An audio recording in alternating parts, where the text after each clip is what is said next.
Okie dokie, so it's my shift. Wait, what time is it? 1:44 AM. So my shift is over in about 20 minutes. So that's all cool. And yeah, I thought I'd just pick up the camera and just tell you what, basically what I've been doing. All I've been doing is really sitting right here in the helm seat, just listening to music. I've actually had internet, so we're quite far offshore, and I've had internet the whole time. It's quite slow now, but I had internet. I was just kind of scrolling through Instagram and just, you know, checking every now and again, seeing, making sure we're not gonna hit people. There's no boats out here. We got Mr. Ibina out, the big colourful sail. That's pretty much it. So we'll get Dad up soon, and yeah. This is Rob, and I'm Rachel, and these are our boys, Finn, Declan, and Ivan. We have sailed our catamaran Javelo across the Pacific Ocean. We would love it if you join us for the adventure. 'Cause this way is my home.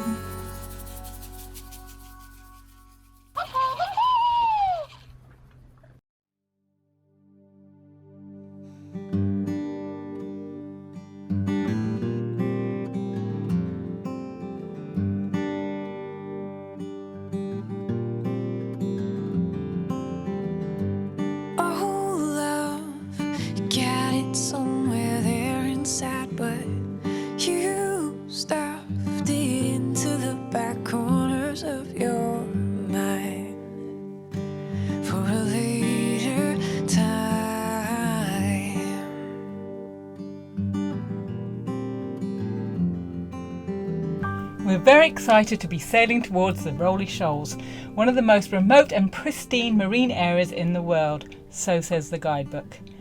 We left Dampier with 2 extra crew on board, Graham and Bronwyn, patrons who are joining us for the 364-kilometre journey northeast of the Pilbara district to the chain of 3 coral atolls, Imperius Reef, Clerk Reef and Mermaid Reef, that make up the Rowley Shoals, situated at the edge of the Australian continental shelf. These coral reefs are tropical aquariums in the middle of the ocean, and one of the few places in the world where mermaids and mermen, although rare, can still be found. To protect the reef, anchoring is not permitted. However, free-to-use public moorings are provided, but must be booked in writing and permission granted prior to arrival. Due to the Rowley Shoals' proximity to Indonesia, it's only 400 nautical miles away, Border Force keep a keen eye on the area. It's not unusual to be buzzed by the Border Force planes checking your boat details to ensure you haven't just arrived from overseas. Do you copy, over? Yes, this is Cruising Kiwis. We copy, over. Thank you, sir. Can we please have vessel last port of call and next port of call, over? Yes, we departed Dampier yesterday morning. And we are on our way. Destination is Mermaid Reef, over. Understood, sir. Do you have a mooring permit for Mermaid Reef when you get there, over? Yes, we do. Understood. And that would make you a New Zealand vessel, would that be correct? That is your flag? No, we are Malaysian flagged.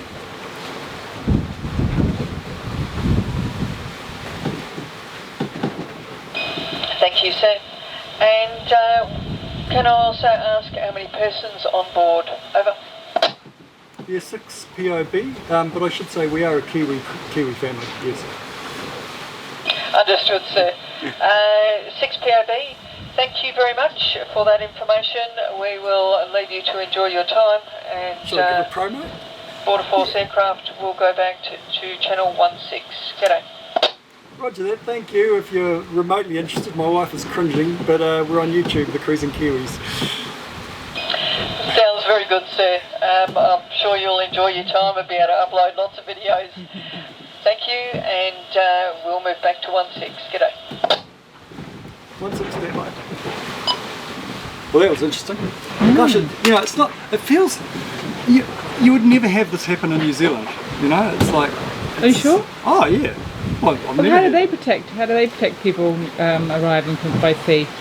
I don't. Well, we don't have that problem, but Australia does. Oh, okay. Yeah.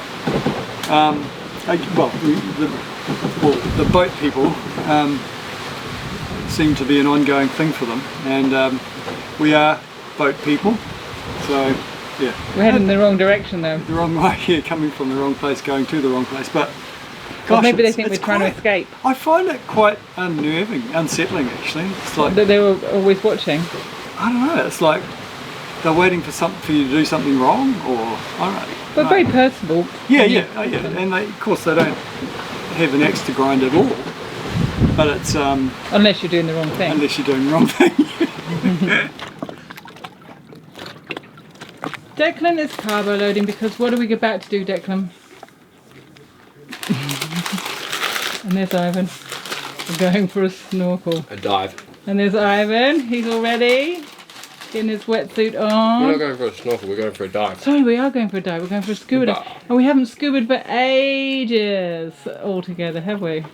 You and I We have. went in Exmouth, but We went next month. And I Ivan went and Dad haven't gone since we were like halfway up the Queensland coast. Yeah. Actually, when's the last time? It was in the Great Barrier Reef, I think. Probably, which is Yeah. last October. So, interesting. And we're going with Keith and Renee. We're going with Mermaid Reef. We're going to go on the outside of the reef. And then we're going to drift dive back. Hopefully the tide's coming in. And we'll come in through the entrance. See how we go. Gonna go for a dive. It's going to be great. It's gonna be pretty cool.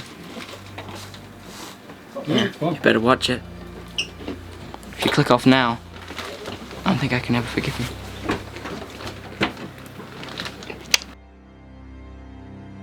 Slowly comes the wind so fast, overtakes the valley, clinging to the earth until the spring breaks free.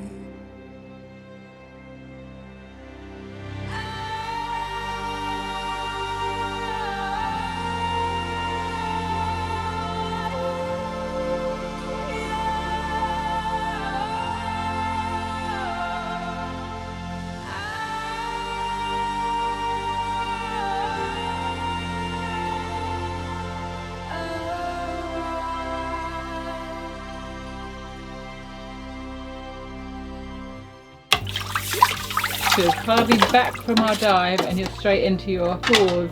Yeah. So Declan, tell me, how was the dive? It was good.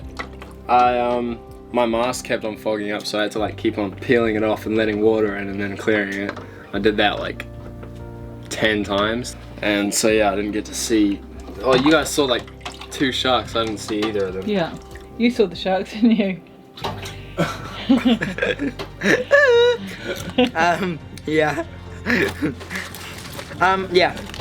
It was I only saw a shark because you put the little yeah. up on your head. There was like a tiny little black, white tip. How He's big ba- was it? Literally this big. Size of your arm. Yeah, he was, but just looking at us. So anyway, it was good. It was lovely canyons to swim through, and some swim through rocks. And you guys swam through a little tunnel, and not a lot of fish. Not a lot of fish, I didn't think. Considering this is supposed to be a marine reserve, not very many fish. One of the explanations for the lack of fish on the reef could have been the Indonesian fishing boats that we observed illegally visiting the Rowley Shoals. Or it could have been the endless stream of plastic waste in the water that had unfortunately also floated down from Indonesia. There is literally a stream of plastic coming down here. I wonder it's from that boat up there. Those guys. Yeah, it was a tire. Yeah. Look, you can see just in the water over there. And look, you can only just see it, but there's a piece of plastic that says, written on it, If lost, return to Zatara. Oh, property of Zatara. We are joking, people. Don't take this This is our bad sense of literally. humour. Don't take that literally. It's not There a is sense of humour at all. Just kidding. Love you guys. Huge amount of plastic in the water here, and it's actually really disappointing when you think this is a sanctuary zone. I've never seen more plastic. No, actually I haven't in recent times. Yeah, floating in the water. I've never seen more plastic. Actually, I'm not Have sure I you have seen- either when you now they say that. Nowhere we've been has there been this amount of plastic floating in the water. Crazy.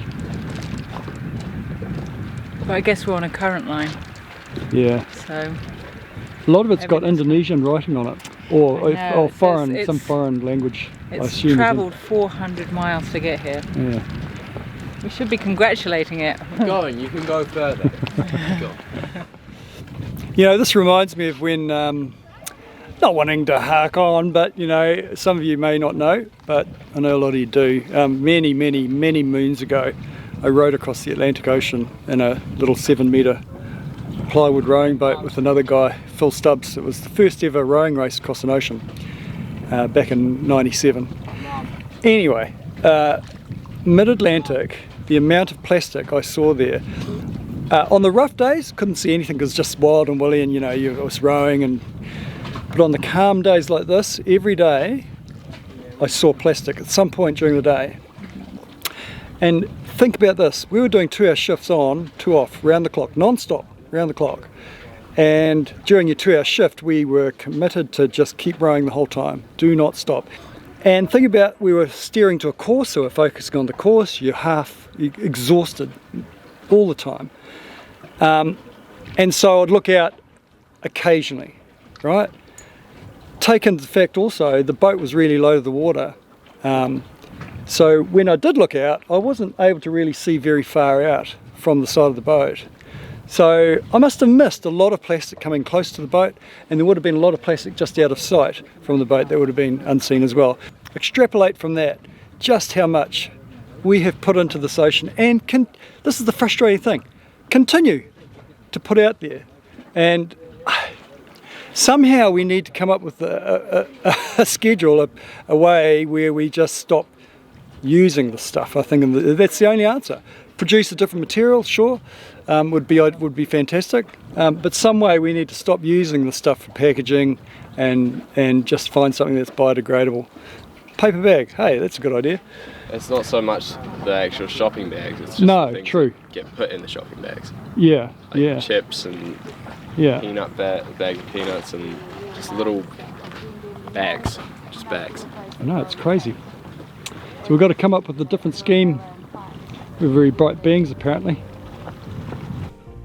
Forget the plastic and the Indonesian fisherman. There was something else out there drifting towards the reef, and it looked somewhat sinister. We decided to launch the dinghy and take a closer look. We're off on a little investigation. We are indeed. There's odd things floating in the water.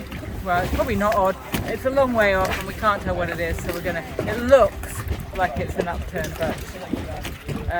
But it may be nothing. We're going to go and have a It look. kind of, at first glance, actually looked like a bloated whale. No, it's way too big for a bloated whale and it's too far out of the water. Yeah. It sort of has that appearance. No, it doesn't. But it could be an upturned boat, or it could be a boat that's a It has right the way. appearance, at first glance and binoculars, of a bloated whale. It has no such thing. It's way Probably too is a big. bloated whale. It's not a whale. It's probably going to be a whale now. It's a boat. Well, it looked like a boat for a long time, didn't it? Oh, look at it. Shark fin. Yeah. Shark fin. Shark fin suit whale. It looked like a boat for a long time, and then it didn't. And it started to smell more like a whale than a boat. We actually Unless there was a dead body on we the were still boat. a long way from it, trying to work out what it was, and then we got the waft, didn't we? We were like, yeah. There's a dead body on that boat. Yeah. The primary cause of mortality in whales is human, through entanglement in fishing gear, boat strikes or pollutants. However, killer whales and sharks prey on whales, attacking the calves and younger animals most frequently. It was impossible for us to know how this whale had died. Nonetheless, in its decomposing state, it was still proving to be a tasty feast for the tiger sharks. So we've just got a whale Well, we're downwind of the whale actually. What do you reckon, Rach? You enjoying the scene? It is very smelly. It's very, very smelly. And I sort of makes me wonder what happened to it, because I don't know if it's all that big, Rach. It's sort of a, Seems big. it's not a baby, but it's sort of like a juvenile, you know, teenager. Oh, It's really bad. Yeah, sorry, we got a cat. Oh my goodness, it stinks! How long's Ivan been down? Really? 30 seconds while it went up. Really? Far out. Far out. It's a long time. On the bottom, 30 seconds or? So how long ago did he go down? Wow. I we didn't have that. Oh, he's gone up. He must have saw. No. Oh, yeah, sure. And nuts, buddy.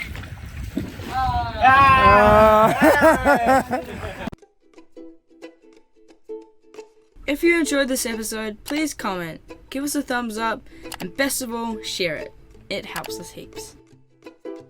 Come on.